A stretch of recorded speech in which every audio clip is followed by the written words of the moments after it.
How to start thinking in English. Learning a new language is like starting an exciting adventure. For many people learning English, one big challenge is thinking in English.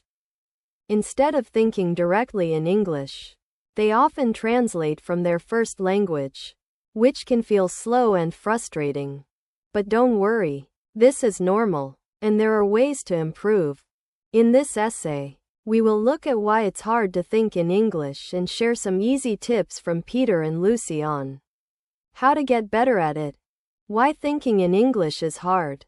Peter says he often feels stuck when trying to think in English. Lucy explains why this happens. First, our brains are used to thinking in the language we grew up speaking. It's like a habit. Breaking this habit takes time and practice. Second, sometimes we don't know enough English words to say what we want to say. Finally, we might feel nervous or shy about making mistakes, which can stop us from trying. Start with simple steps. Lucy has a great tip for starting small. She says you can practice thinking in English by describing your daily routine. For example, in the morning, instead of saying, "Tôi đang ăn sáng," in Vietnamese, try saying, "I am eating breakfast." You can also talk about what is around you. If you see your desk, say, "There's a pen, a notebook, and a lamp." Peter suggests talking to yourself in English.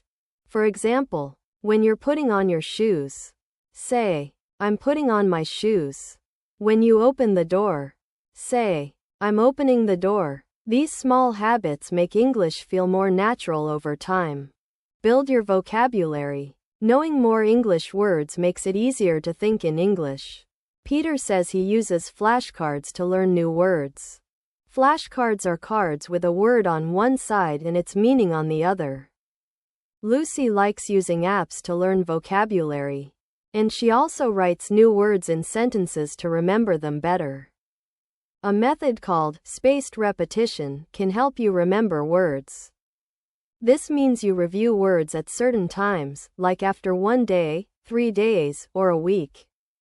The more you use the words in sentences, the easier it will be to think of them when you need them. Surround yourself with English. Lucy says that immersion is a powerful way to learn English. Immersion means being surrounded by the language.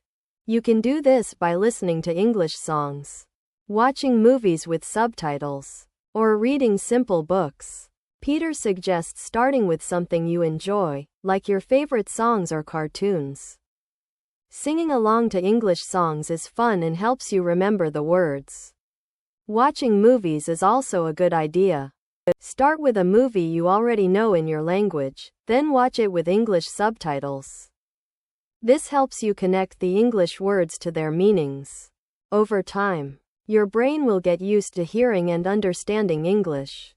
Talk to others in English. Speaking with other people is one of the best ways to practice thinking in English. Peter recommends using apps like HelloTalk or Tandem, where you can talk to native English speakers. These apps are like having a language exchange partner who can help you. Lucy also suggests joining English clubs or online groups. Talking to real people in a friendly space helps you feel more confident. Even if you make mistakes, these experiences will help you think in English faster. Celebrate small wins. Learning to think in English is like growing a plant. You can't expect a small seed to become a big tree overnight. It takes time, care, and patience. Lucy says it's important to celebrate small wins. Did you understand a whole sentence in English today? That's great. Did you ask for something in English at a shop? Amazing. Writing down your achievements can also help you see your progress.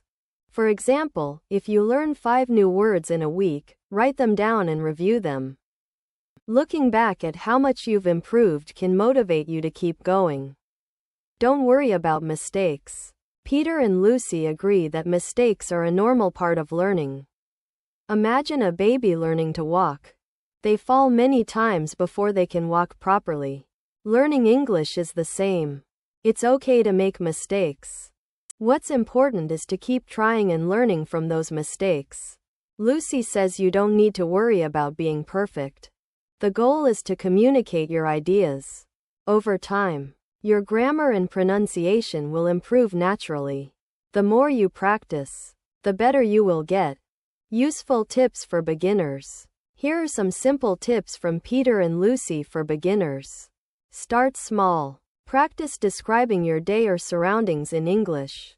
Practice daily. Try to talk to yourself in English every day. Learn new words. Use flashcards, apps, or write sentences with new words. Immerse yourself. Listen to English songs. Watch movies. And read simple books. Talk to people. Use apps or join English groups to practice speaking. Be patient. Learning takes time. Celebrate small steps forward. Thinking versus grammar. Peter asks Lucy if thinking in English is the same as learning grammar. Lucy says they are different. Grammar is like a set of rules to help you make sentences. Thinking in English is about using those sentences naturally in your mind. You don't need to know all the grammar rules to start thinking in English. Just focus on practicing and using the language. Summary. To start thinking in English, begin with small steps, like describing your actions or surroundings. Learn new words and use them in your daily life. Surround yourself with English through songs, movies, and books. Talk to others in English to build confidence. Celebrate your progress and don't fear mistakes.